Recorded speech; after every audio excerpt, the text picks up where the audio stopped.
Hey there, nerds! My name's Moiya McTier, and this is ExoLore, the show about fact-based world building that tries to transport you to a different alien planet. You're in for a treat today because I have an awesome lineup of guests. We have a neuroscientist who studies neurotransmitters, we have a planetary scientist who studies rocks on Mars, and we have an artist slash design guru, and together we're going to imagine the life and culture on a planet that gets hit by a lot of asteroids. So, let's But go. first, I'd like all of my guests to introduce themselves. So, Noah, you're at the top of my screen. Do you want to go first? Hi, I'm Noah Guiberson. I am a PhD in neuroscience at Weill Cornell in New York City. Um, Anything else I should say? Oh, what do you do? Like, what specifically do you study? What I study basically is the biochemistry of the synapse. So, neurons connect to each other across this tiny little gap called synapses, and they release neurotransmitters so that the other neurons can know what they're trying to communicate to them. And I study basically the little tiny protein machines that are actually doing that release neurotransmitter, as well as what goes wrong, incredibly wrong, when they are mutated in disease. Great.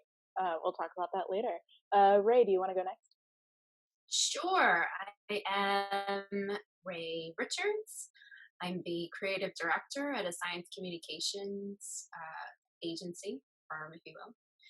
I do illustration, animation, motion graphics. I write music. And my big passion on the side is stargazing and astronomy and anything that has to do with the universe at large, because that's really cool. I'm so excited to have you here.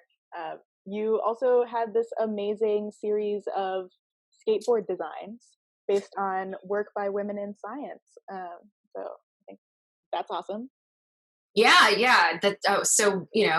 Amplifying women in science is also something I feel really passionately about. So I try to weave interesting stories into my artwork whenever an opportunity arises, like skateboards. Fantastic. Nothing like a bunch of bros riding on lots of good women's science. And Ryan, want to tell us about you? Sure. I'm Ryan Anderson. I am a planetary scientist at the USGS Astrogeology Science Center.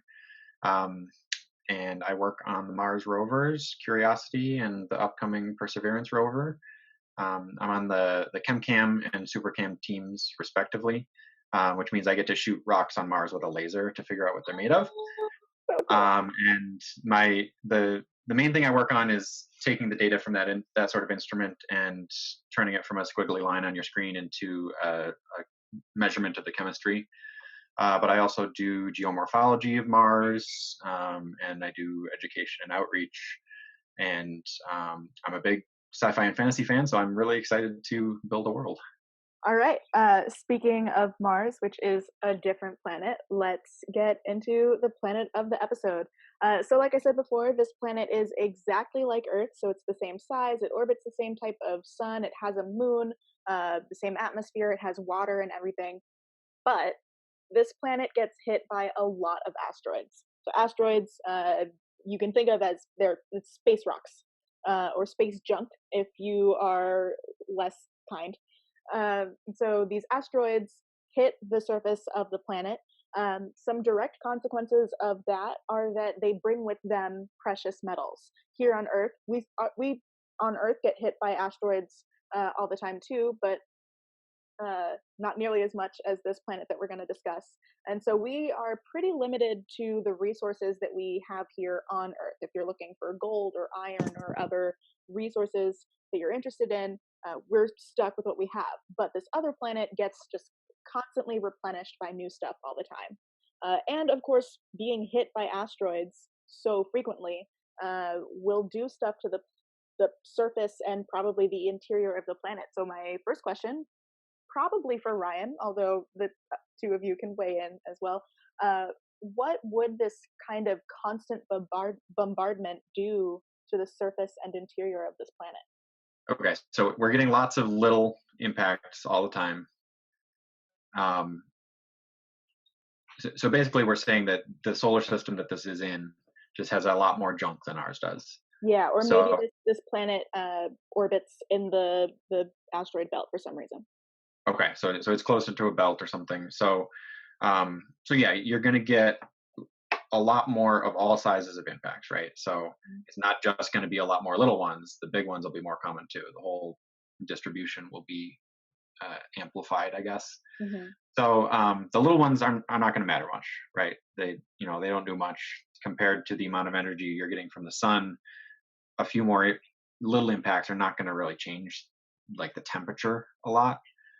You might get more particles in the atmosphere, so it might be a little hazier, but I have no idea how much you would have to increase the impact rate to make that happen. So, I think the little stuff is not going to matter, but the fact that you're going to have big impacts a lot more often, that's going to do some damage.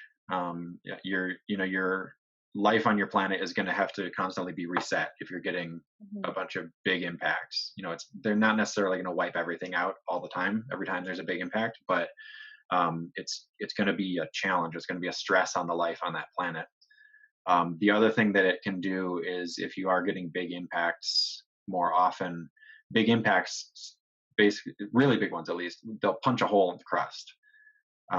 So you'll have thin spots in the crust, and so you may have more volcanoes there. You may have just in general more activity, geologic activity in those areas. Mm-hmm. And big impacts, they dump so much heat into one spot. You can get lots of hot springs and all sorts of stuff.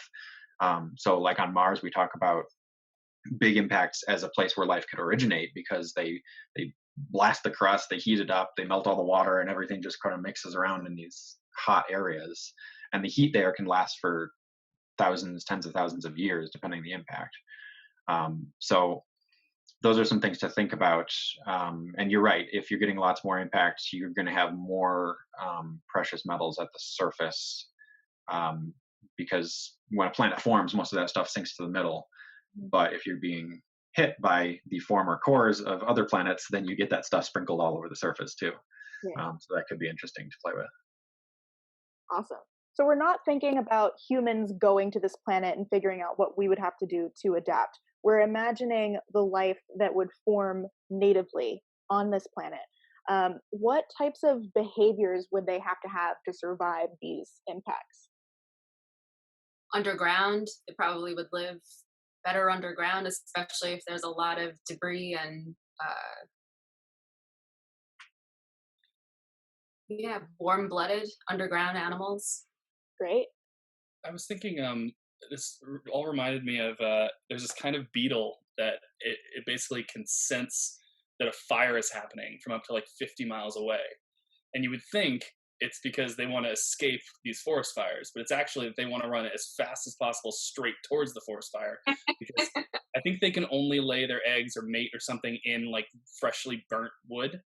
And it just like I think that's an interesting fact because it's so like counterintuitive from our perspective, like run away from fire, and we probably would think, oh, we got to get away from these asteroid impacts. But what if they had some sort of biological reason, or then maybe even a reason in their culture where they would want to like get to it as soon as possible? I'm thinking like the storm chasers and Twister, but for asteroids. Yeah, I really love the idea of having people who live underground so that they don't get smushed by the impact, but they need to get to the impact very quickly, and so they have some biological way of finding them. Right. Yeah. Could be vibration, maybe. Oh yeah. They So live sort of like at a smell barrier. Maybe it doesn't work the same way, but they. yeah, animals who don't see very well and depend a lot on detecting vibrations and pressure waves going through the air. How do they do it? I mean, much the same way that you or I or you do, where there's vibrations that basically change the structure of proteins in sensory neurons, usually like in your skin, but elsewhere as well. And that basically like disruption of their structure opens little pores, and that lets in electric current, and that electric current allows you to signal back to your brain if you have one. So it's literally the vibration vibrates you, Mm-hmm. and your cells respond to that. Yeah. I was gonna say I have a bunch of thoughts bouncing around my head after that conversation. So sounds like we're talking about really a lot of impacts, right? Yeah. Like if it's going to be a constant occurrence that life has to deal with on this planet. So I'm keeping that in mind, and I'm thinking like, okay, these beetles need fire or need something to reproduce. Impacts, at least big ones, they cause regional or global wildfires because the big impact happens and then the stuff shoots out and then that stuff rains down all over the world. So the amount of energy that's deposited is huge, and so it'll ignite the forests in a continent or the world. So we could play into that. And I'm wondering if we have an actual civilization there and they have something similar to these beetles, I wonder if there's religious significance to these events. Do they, are they part of their culture? Are they part of, do they celebrate these events? Do they have big festival when there's a big impact like this and the whole world burns down and they're like, hooray? So those are a few initial thoughts. As far as sensing impacts, if they're an advanced civilization, obviously they can have telescopes and they can see things coming, at least the big ones. For smaller impacts, you get obviously the really bright shooting star, and you get the shock wave from that going through the atmosphere, and then you get the earthquake when it hits. And so there's a few different things that you can use to detect at different stages of the impact. And so just to keep that in people's mind if we're going to be playing on this idea of reacting to the impact and what that means. Absolutely. Yeah, let's start thinking about what they might look like. So if we have this underground creature who will develop some sort of adaptation to detect and maybe quickly get to these impact sites, what do we think they look like? Well, just using I think probably the asteroid impact. I can't actually speak for the space scientists, but the asteroid impact that I think most people are most familiar with is the one that finally killed off all the non-avian dinosaurs. And I think sort of the general story about how mammals sort of rose up in the pecking order, literally, from that was that they were a lot smaller and they were able to just kind of run through the underbrush and didn't need the same amount of food because there was less available, that sort of thing. So I would imagine just in general, we're talking about kind of smaller creatures, but that's wildly speculating. I'm very happy for you guys to say that they're huge because that would be awesome. If they can start off small and get bigger as time passes and they're able to accrue more resources and adapt more to the environment. So what types of features, physical characteristics do you need to get around underground and create a home there? You need to be compact. Big or small, you've got to be compact. So no tremendous limbs. Like not wings. Right? Yeah, no wings. Mm-hmm. No capes. No enormous limbs either. I would imagine small limbs underground. Or there are some like mole type things that like burrow really quickly. Big old claws. Yeah, we can. Yeah, got diggers, real diggers. Cool. All right, I'm picturing like little mole people with giant claws. Is what I. Yeah, that's what's in my head. Yeah. Okay. Yeah. You don't need terribly good eyesight down there, especially if we're going on vibration. So. Great. They don't have to have man's eyes. So eyeless, maybe, or like small-eyed mole people. Love it. Let's run with that. What types of things would they value?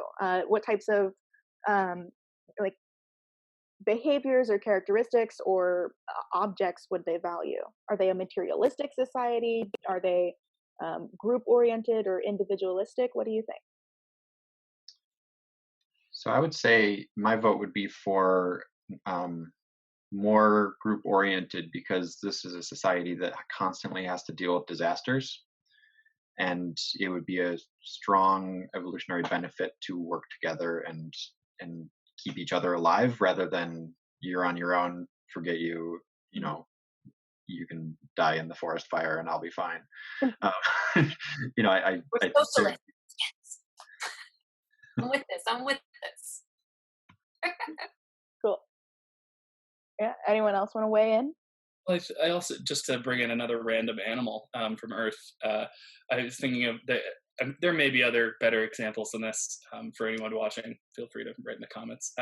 But I was thinking about naked mole rats recently, and how if you see like the pictures of their colonies, there's like hundreds of them, like all in little piles, and keeping each other warm and basically like maintaining these really elaborate tunnel systems cooperatively. And this isn't particularly relevant, but I find it amazing that apparently they don't really get cancer, but that would probably be very useful. Yeah, I love the sentence. I've been thinking a lot about naked mole rats. Well, when you said like I'm just imagining mole people that go like this, I was like, oh my god, you see them too. Other than just sort of like radiation that could cause DNA damage, is that we've already said that these asteroids like have a lot of metals in them, and so like I don't know how to say this, but I'm imagining, you know, when you have this big impact of a bunch of metal, it's going to sort of disperse, or I don't know, vaporize is the right term, but like maybe be breathed in. They might, you know, ingest it, or otherwise, you know, get it inside their systems. And I know that a lot of chemicals, like I just pulled it up, so I'm not doing this off the top of my head, arsenic, cadmium, chromium, nickel, and a lot of compounds that contain those can cause DNA damage, and that might be cancer causing. So yeah, so like ash and dust and stuff, both from the thing that hit and from the target that it hit on the planet, you're going to get that all up in the atmosphere and be breathing that in. So definitely want our species to be resistant to like miner's lung. Yeah. Right. Naked mole rat people. That's what we're working with.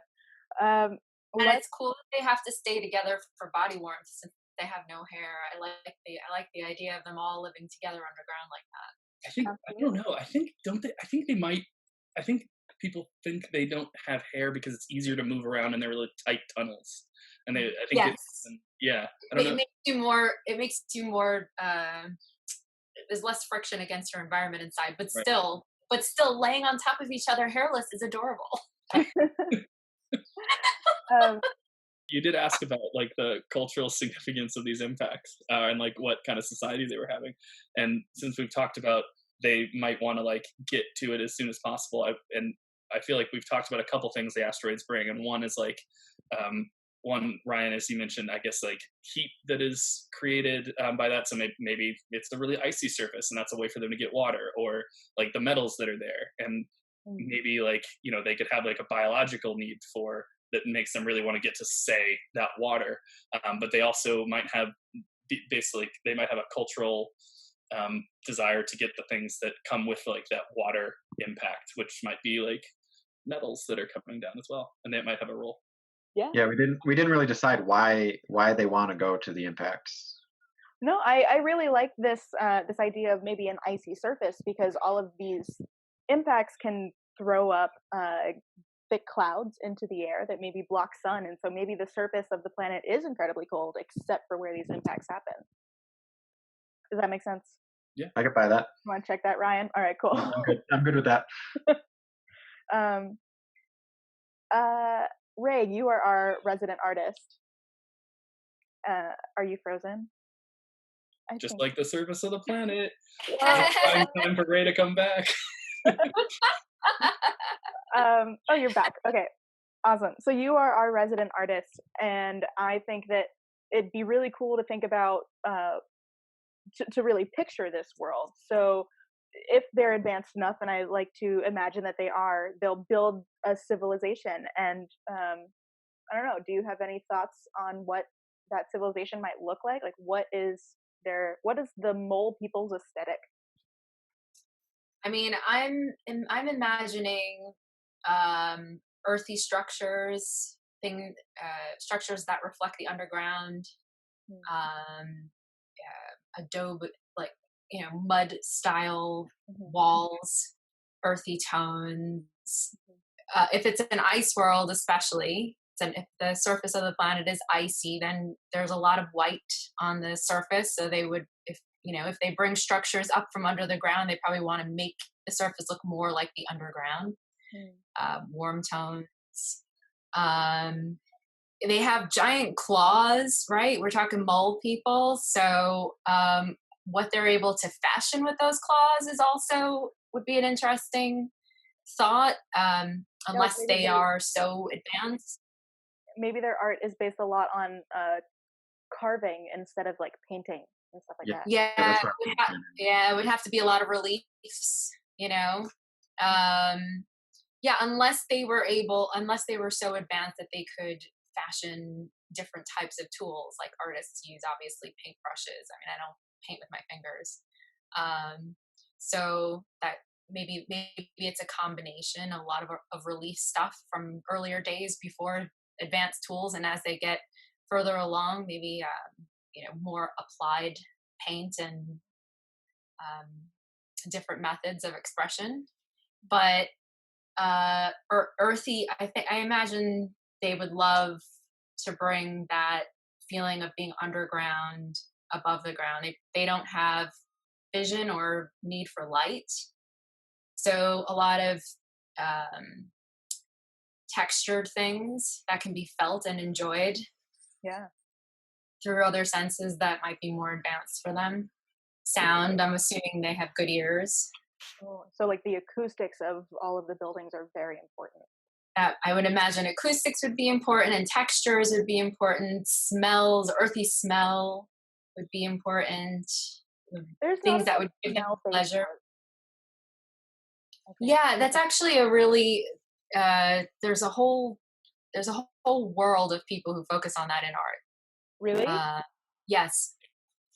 I had no idea. Yeah. There's there are people who specialize in that sort of thing. It's totally not my realm, but I would imagine these creatures would have a lot of emphasis on the smell of things, since their eyes aren't very advanced, and the feel of things, the feel of each other underground, the feel of tight spaces and textures would be really important to them. So I imagine they would build structures related to those things that give them comfort. Absolutely. Hey, Rae, you were talking before about, as you're talking a little bit about these structures in relation to the fact that they don't have fur, or presumably maybe don't have clothing, because it would sort of present the same challenges that fur did in their tunnels. And I was thinking, when you were talking about would they have really interesting personalized tattoos, or maybe if they couldn't see, they might have that kind of tattoo that is tactile, or scarification. Yeah. All right. Yeah. Yeah, that would be really cool. Maybe deep scarring in different shapes, so that it's more tactile and you could enjoy the feeling of it. Definitely. And I guess underground things echo so much that maybe music would probably be more harmonic, more focused on multiple harmonies, perhaps, the way that different sounds resonate underground or in tight spaces. So I could picture them chanting in various different harmonies. 6-part harmony chanting underground probably sounds really, really beautiful. I could imagine the mole people being into that. Maybe all their tunnels make a big organ. Yes, I was just thinking that before when you were saying something about underground. The thought just flashed through my mind, like a pipe organ, and then it flashed the other way through. I absolutely like that. I'm wondering if there's something I read a long time ago about how elephants communicate with infrasound over very long distances. I wonder if you could have something similar with these underground dwellers, if hearing and vibration is so important to them. Maybe this colony over here can communicate with that one 50 miles away, either through their music or through some other sound wave technology. Or mycelium. Like what? Mycelium. Oh yeah. That would be pretty cool. It's mushroom fungus under the ground. The biggest part of the organism is an underground network. of spindly white fibers that communicate with all the plants, trees, everything under the ground. It's kind of they call it the wood wide network for fun, mushroom geeks. But mycelium, the wood wide web, yeah.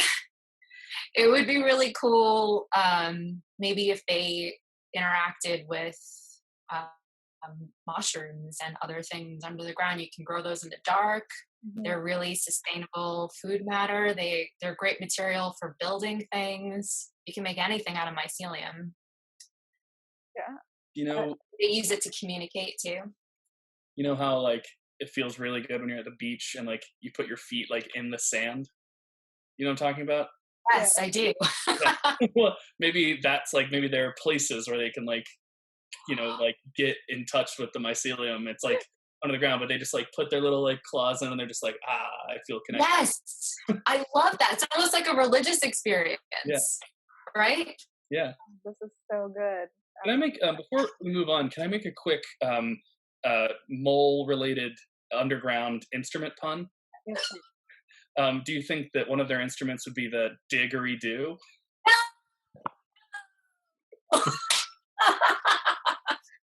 No, but honestly, that instrument would sound pretty incredible underground with great acoustics. Yeah, I'm into it. It goes with the chanting.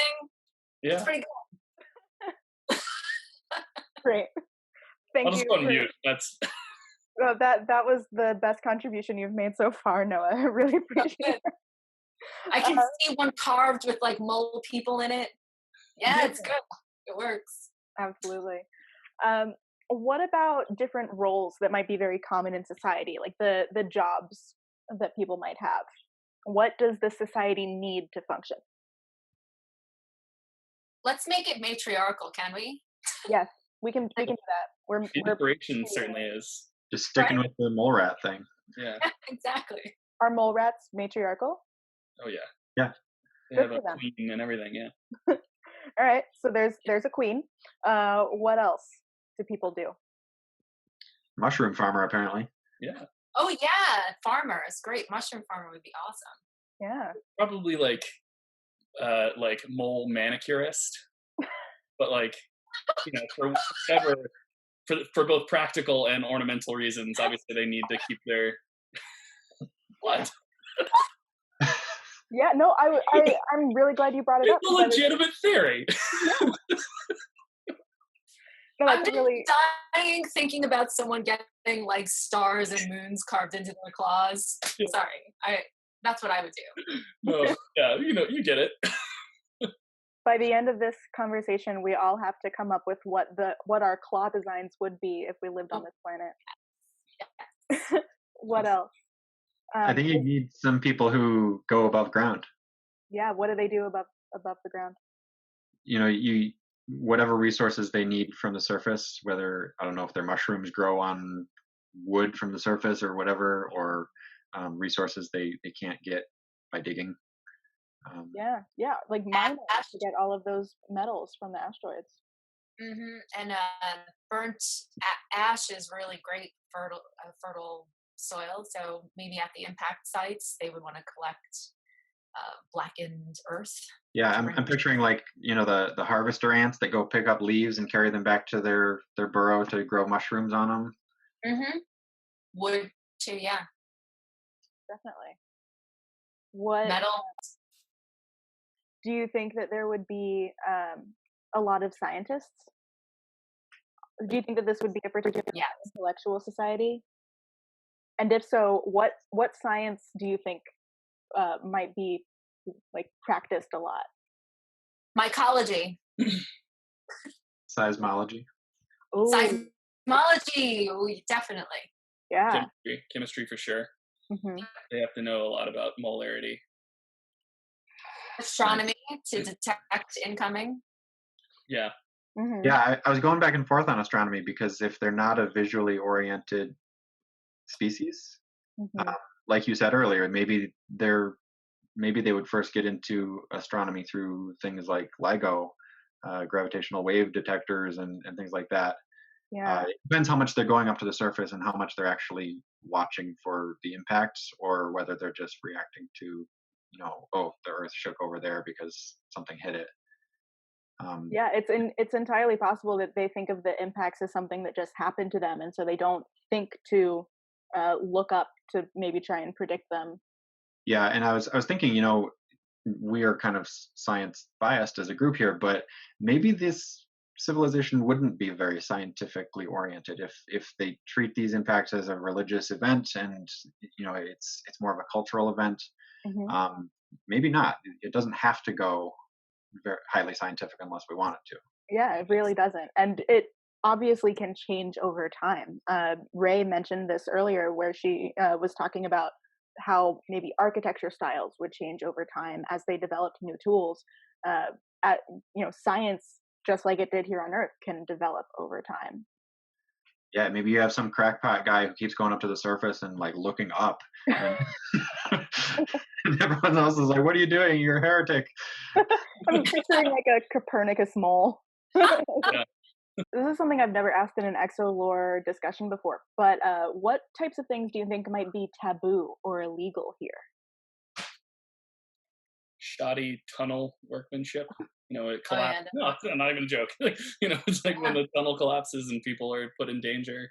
So taking a lot of pride in your work, because what you do, because it's such, like Ryan said before, it's such a communal community, Right. a group-oriented community. Like, that what you do will really affect everyone else. I think individualism and greed is probably frowned upon quite a lot in this society. Yeah. So if you're found with a hoard of precious gems, off with your head. I Off love with it. your claws. Yes. I wonder if touching other people, it would be more sensitive because they're so sensitive to tactile stuff. Like, I wonder where there'd be certain taboos over certain kinds of touching beyond, like what humans have, like even more intense. Or not touching. The opposite. That's what I was going to say. Yeah, So, that could go that way those who too. don't touch are probably frowned upon. Like, Right, weirdos. like you don't look at somebody like when you're passing them, they might feel like aggrieved. But if you don't like rub somebody's shoulder as you pass in the tunnel, they might feel like they're being ignored. Yeah. Right. That's how I Definitely. feel when I'm walking down the street and people don't rub my shoulders. So rude. New York. Oh God, I'm not even going to weigh in on that.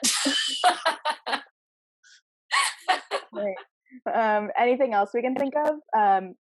Like bad smells, right? If Oh yeah. smells are so important, maybe farting is like the rudest thing you can do. Yeah, or like hygiene would probably be a big deal. They're very clean people. I like that. Anything else? Again, we can decide how much we want to depart from our like Earth inspiration, but I think you can kind of think of like bees, where it's like there's one reproducing female and the rest are just kind of like there to help out / offspring of that one female. So it literally is like one big family. So imagine that if we can assume that sort of, let's just say, like the familial bonds that we feel that are stronger often than our connections to strangers, but that's their entire society is that kind of bond. And I wonder if that makes it less valuable or just like a uniform intensity of connection between all of them. Only we had a bee that we could ask. Yeah. I wonder if you'd end up with more distrust of separate colonies. So more separate family units. conflict. It's this weird tension because organisms that live like that, like bees, you have to have the drones or whatever going to other hives and starting new hives, but at the same time, I imagine if it was an advanced culture, there would be a lot of distrust of the outsiders who come, because the sort of the unit is so tightly knit. Yeah, that's a really great point. It introduces like how will groups who don't grow up together interact, and this fear of strangers that you might have, like how does that make you behave? Like you don't move a lot, you stay in your own kind of well-defined geographical region. So explorers, like that's not going to be a thing here. I can think of that. Well, unless they really are like chasing down the latest impact, and Yeah. like everyone's migrating to the latest hotspot. Mm. I don't know how subtle versus how migratory we want to make these guys. And then by everyone migrating, I mean, I assume we're talking about like multiple different, groups. And then if they all reach there at the same time and all want the resources, would there be conflict? Or is every asteroid so large relative to the total biomass of mole people that there's never a problem with how much is there? That's a good question. Yeah, And I mean, maybe I'm ahead, thinking Bob. about the resources thing, and if this planet has had impacts forever, then a new impact that's adding some precious metals it's not going to be a big deal, because the whole crust of the planet is going to be permeated with these precious metals. So I think the impact is going to bring, if we want to go back to this beetle idea, or something about the burning or the heat is important, or the cold temperature where it's melting, I think that's going to be the more valuable resources than the gold and platinum that you get from an asteroid. Yeah. What about water? What if there's only water at the impact sites? That the heat from the impact makes, crater lakes and stuff. That could be a reason enough to want to get to one of Yeah, I think that works. If it's a snowball planet because of all the dust in the atmosphere, and so you need to, and these creatures need the heat. They either need to dig down where it's warmer, or they need to migrate to where there's an impact where it's going to be warmer for a while. Yeah. How long can an impact stay warm? Like, like the lakes that are actually made from impacts, how does the water stay? How long is that sustainable? How much water can stay? A long time, tens of thousands. Fair reason. Of years. So, Oh. So yeah, a big impact will, it'll obliterate whatever it hits, but then that area will be warmer for a long time.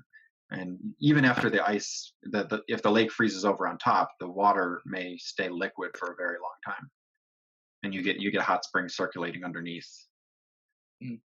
Oh, and the hot springs, they want the hot springs. They like the hot springs. I would want to go swimming in a hot spring. In fact, this world sounds so much like Iceland to me, and that's one of my favorite places on planet Earth. So the hot springs sound like a real good reason to want to go to the impact sites too. Yeah, it's a good draw. Moving on a little bit, I don't want them to just be fighting over resources. I'd like to make sure they have fun. So what do we think they do for fun? And maybe, Noah, you can weigh in, because I saw on Twitter that you recently designed a board game. Yes. I don't know. I designed a board game to explain my thesis research, which I described a bit at the beginning, which is about sort of the regulation of neurotransmitter release. But this board game basically was about how the little membrane-coated, what were known as synaptic vesicles, get all the way through the membrane trafficking system inside a cell and are finally released. But yeah, they might be very interested in obscure art projects from lazy grad students. That might be the main source of entertainment. Certainly a market I would be ready to jump into. It's a void you're ready to fill. Music is definitely big. Music. Yeah. So like concerts. Yeah. In like a big underground, beautiful acoustic dome. Oh, that sounds nice. I would do that.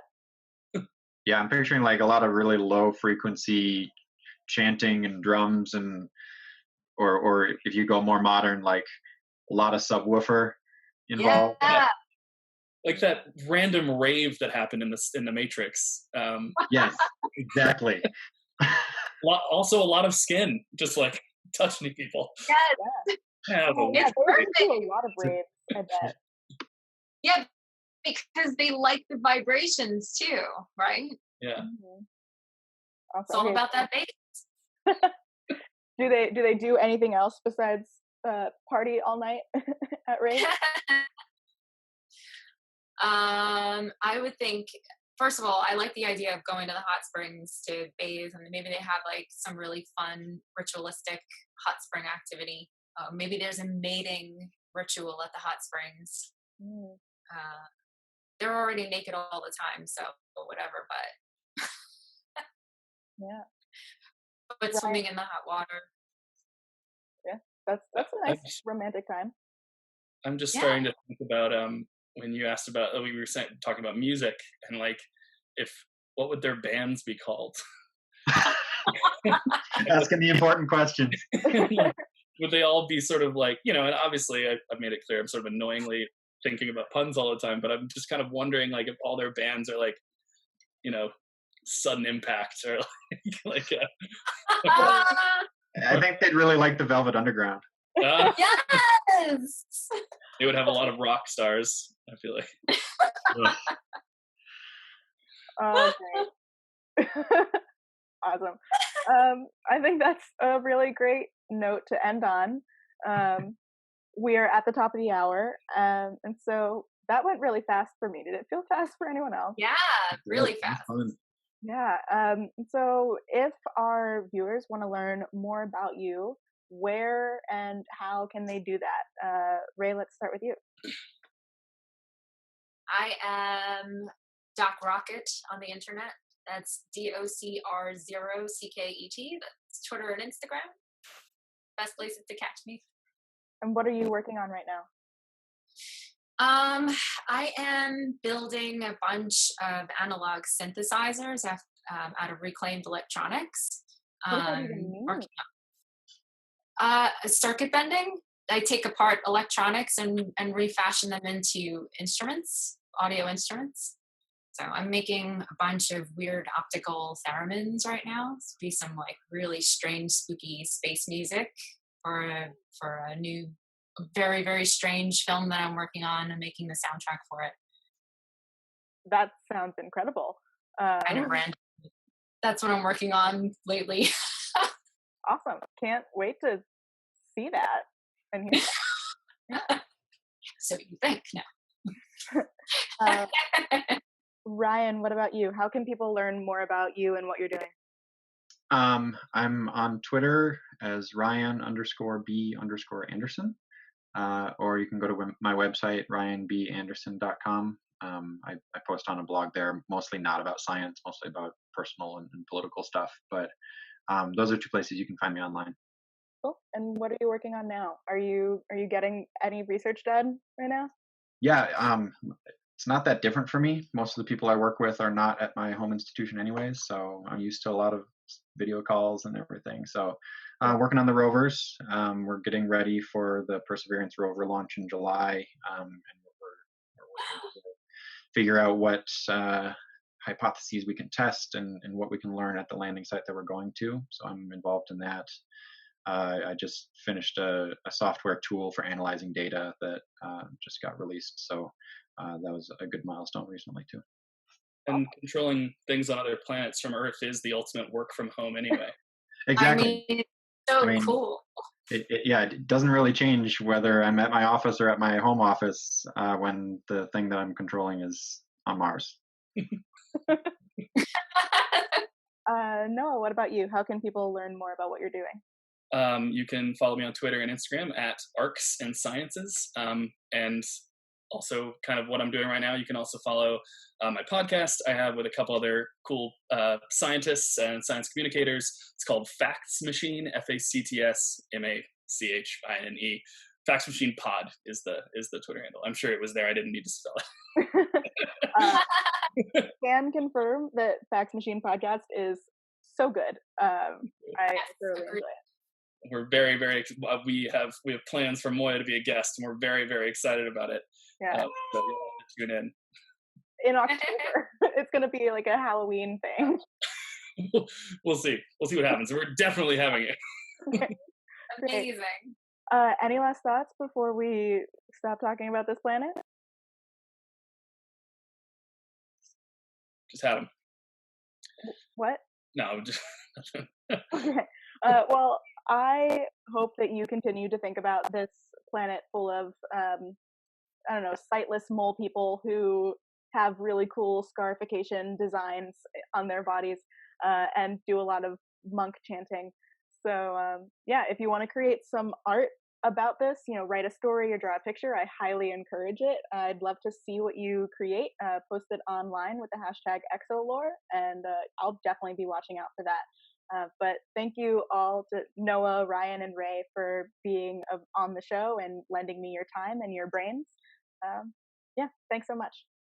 Thank you. Yeah, thanks. This was tons of fun. Thanks for having us. Cosmo and I both want to say thank you so much for watching our video. If you liked what you saw and you want to create some art, share it with the hashtag ExoLore. And we'll be back in another 2 weeks with a video about a totally different planet. See you then.